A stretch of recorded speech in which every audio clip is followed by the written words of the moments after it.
Hi friends, இன்றைக்கி சிம்பிளான முறையில் ஆட்டுக்கால் பாயா எப்படி செய்யறதுன்னு பார்க்கலாம் வாங்க. அதுக்கு முன்னாடி ஆட்டுக்காலை பார்த்திங்கன்னா நல்லா தண்ணி ஊற்றி கொஞ்சம் நேரம் ஊற விட்டுருங்க. ஒரு 10லேருந்து 15 நிமிஷம் ஊறினா போதும். ஊறினதுக்கப்புறமா இது மாதிரி சின்ன சின்ன முடி இருக்கும். அந்த முடியெல்லாம் பார்த்திங்கன்னா கத்தியை வச்சு நல்லா கீரி எடுத்துடணும். கீரி எடுத்ததுக்கப்புறமா தண்ணியில் போட்டு நல்லா ஒரு 2 அலசிட்டு எடுத்துக்கோங்க. பாருங்கள், இது மாதிரி நல்லா கீரி எடுத்துட்டேன்.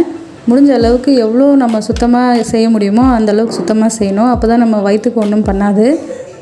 சுத்தம் செஞ்ச காலை எடுத்து குக்கரில் போட்டுக்கோங்க. குக்கரில் போட்டுட்டு அது கூடவே பார்த்திங்கன்னா ஒரு 2 மீடியம் சைஸ் வெங்காயம், 2 மீடியம் சைஸ் தக்காளி நறுக்கி வச்சுருக்கேன்.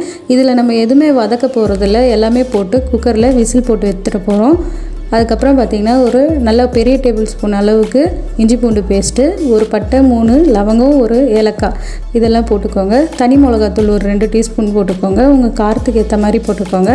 கல்லுப்பு, அதுக்கப்புறம் தேவையான அளவு தண்ணி போட்டு 10 விசில் போட்டு எடுத்துக்கோங்க. இலம் ஆடாக இருந்தால் உங்களுக்கு 10 விசில்லையே வெந்துடும்.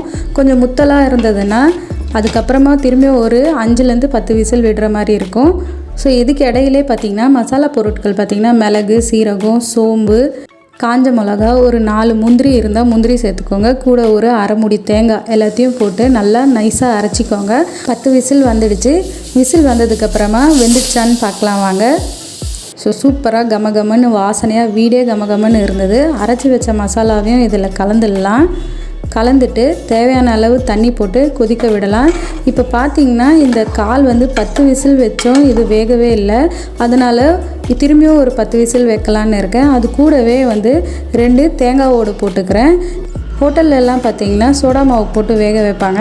நம்ம வீட்டில் வேக வைக்கிறதால இது மாதிரி தேங்காய் ஓடு போட்டு வேக வச்சிங்கன்னா சீக்கிரமாக வெந்துடும். அடுத்த 10 விசிலுக்கு அப்புறம் பார்த்திங்கன்னா நல்லா வெந்துடுச்சு.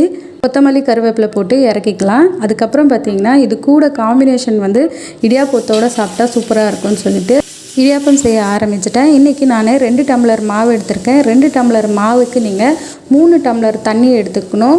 1 ஸ்பூன் நெய் சேர்க்கறதால நமக்கு இடியாப்பம் நல்லா சாஃப்டாக வரும். ஸோ தண்ணி நல்லா கொதிஞ்சதுக்கப்புறம் தான் நம்ம இந்த மாவை போட்டு கலக்கணும். லைட்டாக சூடாக இருக்கிறப்போ மாவு போட்டு கிண்டி எடுத்திங்கன்னா உங்களுக்கு இடியாப்பம் சாஃப்டாக வராது. நல்லா கொதிக்கணும். கொதிக்கிற மாதிரி கொதித்ததுக்கப்புறமா இந்த மாவு போட்டு கிண்டி எடுத்துக்கோங்க. மாவு நம்ம அச்சில் போட்டு பிழிகிற பக்குவத்தில் வரணும். இதில் கொஞ்சம் ஹார்டாக தான் இருக்குது. இதில் இன்னும் கொஞ்சம் சுடு தண்ணியை போட்டு நான் பிழிகிற பக்குவத்துக்கு எடுத்துகிட்டு வந்துட்டேன். ஸோ எனக்கு இது மாதிரி அச்சு தான் வீட்டில் இருக்குது. நான் இந்த அச்சில் தான் போட்டு இன்றைக்கி இடியாப்பம் பிழிய போகிறேன். ஸோ லேசாக நம்ம கை பிடிக்கிற அளவுக்கு சூடு வந்ததுக்கப்புறமா உருண்டை பிடிச்சி அச்சில் போட்டுடுங்க. அச்சில் போடும்போது லேசாக கொஞ்சம் கேப் இருக்கணும். கேப் இருந்தால் தான் நம்மளால் அழுத்தி பிழிஞ்சு எடுக்க முடியும். பாருங்கள், மாவு பக்குவம் எவ்வளோ கரெக்டாக இருக்குது. நல்லா நான் ஸ்டெயின் பண்ணி அழுத்தலை. சூப்பராக அப்படியே லேசாக அழுத்தும் போதே நமக்கு மாவு நல்லா பிழிஞ்சு வருது.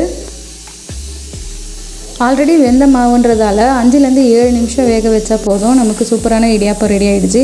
இன்னொரு பேட்சும் பிழிஞ்சு எடுத்துக்கிட்டேன். இது வேகிற கேப்லேயே பார்த்திங்கன்னா நான் தட்டுலேயும் கொஞ்சம் பிழிஞ்சு எடுத்து வச்சுக்கிட்டேன். ஸோ நமக்கு சூப்பரான இடியாப்பம் ரெடி ஆகிடுச்சு.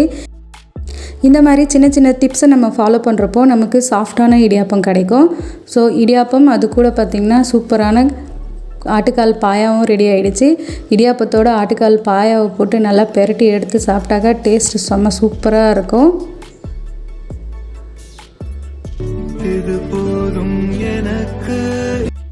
அவ்வளோதான், சூப்பரான மார்னிங் பிரேக்ஃபாஸ்ட்டே ரெடி ஆகிடுச்சு. நாங்கள் இதை நல்லா என்ஜாய் பண்ணி சாப்பிட்டோங்க. இது மாதிரி நீங்களும் ட்ரை பண்ணி பார்த்துட்டு எப்படி வந்ததுன்னு சொல்லுங்கள். வீடியோ பிடிச்சிருந்தால் லைக் பண்ணுங்கள். தேங்க்ஸ் ஃபார் வாட்சிங்.